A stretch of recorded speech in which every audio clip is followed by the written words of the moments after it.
So please do not misunderstand my intent here. But today what we're going to do is we're going to talk about the difference between Microsoft Teams and Zoom. And we're going to do it from a corporate perspective, from an enterprise perspective, not from a features. Yes, there are different features and some limitations that I don't want to downplay, although there are some integration and collaborative things to consider if your environment is in an Office 365 configuration today. So let's go ahead and talk and show some of those differences here. So let's get started here with Teams. So we'll start here inside of a Teams environment. Now, I will show you what this looks like after we're done with the meeting. But here we've just started a Teams meeting. Pretty simple. And from an interface perspective, when you look at Teams, and here we have Zoom, right? And we can put in a chat message. We can do all of that right here. So you need to decide here on what type of file sharing you're going to use within your environment. So the first thing to really take notice of in the differences between Zoom and Teams is the ability to share files. So let's take a look here at how to share a file, which we already have here. It tells you where to get the file from, and we can put things in Google Drive if we want, but not overly helpful there. Let's say that we want to share a file here. We just go here to the clip, and then it asks us, where do you want to share? I want to upload from my computer. I want to browse Teams channels, OneDrive, recent. So I've got several different options there, one of which is be able to upload something from my computer. So here you see that image. Whoops. Here you see the image. We're just going to drag it. We can also drag and drop our files directly into Teams, and now it shows up here, whereas in Zoom that's just not a functionality. So if your environment doesn't require the sharing of files easily, so maybe you're teaching a class, for example, you may want to consider that this becomes an easier format to do that. So let's look at some of the other features. So we're back to the Zoom meeting here, and we can see here down at the bottom, let's do polls. So we can do a poll within Zoom here. You're having a nice Easter. We can relaunch the poll, for example. Now it's going to come up, by the way, on everybody's desktop and ask them this poll. We can say end that and share the results, and we can share them as well to everybody. But notice it's not appearing here inside of my screen. It's appearing here within my main area. So that's just a difference that we need to be aware of. And when we get done with the poll, we can hit end. We can download the results as a different file here, but we have to sign in and go into Zoom to take care of that. So let's just go ahead and close that right now, and let's see what polling looks like within a Teams environment. Polling within a Teams environment is right here that we see. We just select. So this is what the user experiences. You add a poll to the system. This is what they experience. They hit submit, and if I choose to have those results within this chat, I can continue to track it right here within Teams. I can also add a new form here by clicking on the three dots here, and I can add the new form here as well as other things into my Teams chat channel. So here I'm just going to leave this the way it is. It's very simple. You do have to set up the form just like you do within Zoom. The only difference is that it doesn't appear here anywhere in their chat area. It does appear here. So one of the main differences that you'll notice between Zoom and Teams is that this column right here, this real estate that we're using, can be used for multiple things within a Teams environment, adding a real collaboration environment, whereas here we're really just chatting with people. All right, so that's kind of what it's doing. We can pop them out, things of that nature, but that's kind of how we're doing that. Here also a little difference between Teams and Zoom is the ability to capture all of this information. We showed attachments.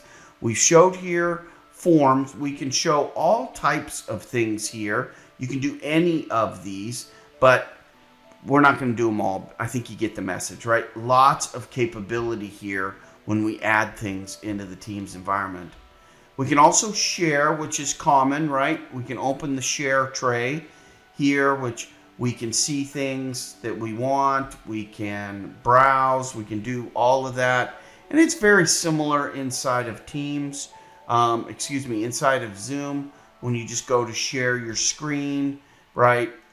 Those type of things. So it's very similar. We pick what we want to share. Looks very, very similar in both of them. Security here within Zoom, we have a security here with a waiting room, which is great. We don't see that feature built into Teams. We don't have it down here because security is a forefront on a Teams environment. So whereas in a Zoom environment, you can invite anybody and they don't need to have a username and password. In a Zoom environment, in a Teams environment, they don't need a username and password for the Teams meeting. They just need a username, some sort of email address that you've sent that invitation to, and they're responding to that invite. Now, it's important to note that this is one of the major changes or differences between the two environments. I will have to admit, when I'm running a meeting within Zoom for my family, sometimes it's easier to just do it in Zoom because I don't need that level of security.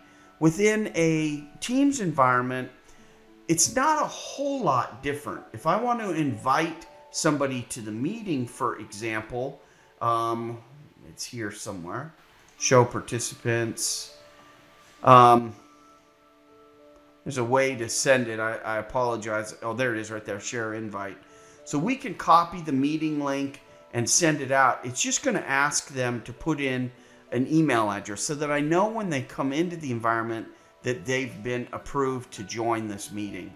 This prevents people from jumping onto a Zoom call, for example, like Zoom bombing, I think is what they call it, like photo bomb, where uninvited guests may jump on. Here also you can see that we have a guest here. This is outside of my domain, so I can add them to the Zoom meeting, to the Teams meeting as well. Now let's stop both of the meetings and see what information is left over. Inside of a Zoom environment, I can, by the way, record the screen, but when I record the screen, it does place it into a directory on my local drive or within the Zoom cloud, and I have to go in, get that file. It's saved as an MP4 file, and then resave that file. Inside of a Teams environment, if I hit record, it's going to automatically, and I can go into record, start the recording, it'll automatically post its information into Stream.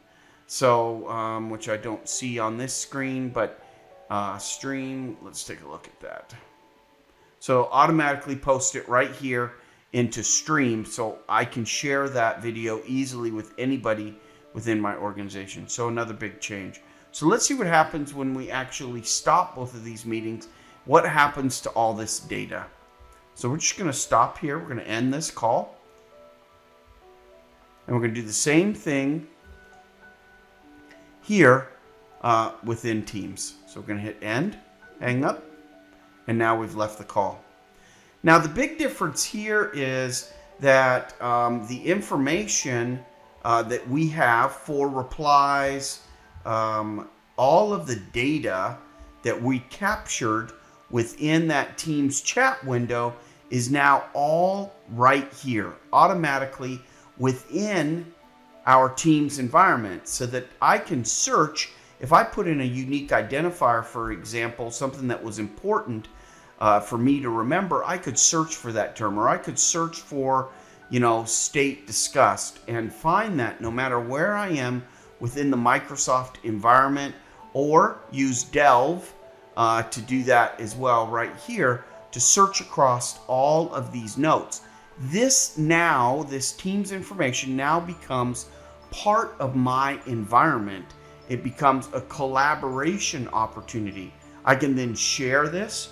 I can say, hey, I want to do more actions to this, share it in Outlook. I can create an issue, work item, create a new poll. I can even create a task based on this information when I was participating in a meeting. This becomes very, very important, especially if you're trying to teach somebody about something. You may say, hey, let's go over this topic. Great, I'm glad we did that, but this screenshot, for example, now I want to say, hey, I'm going to assign that out as a task to the individuals of the class to make sure that they do whatever I shared with them here. So it becomes very powerful, very collaborative. So the bottom line, is there a difference between Teams and Zoom? There is a difference between Teams and Zoom.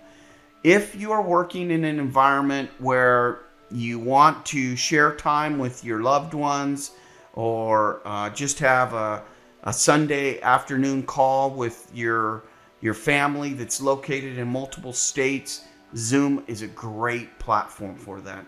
If you're an organization that's teaching class or really working collaboratively with other organizations throughout the globe, whether it's your company or other companies, and that collaboration, sharing of information, files, thoughts, and notes is needed, and that additional level of security is needed, Teams is absolutely your choice.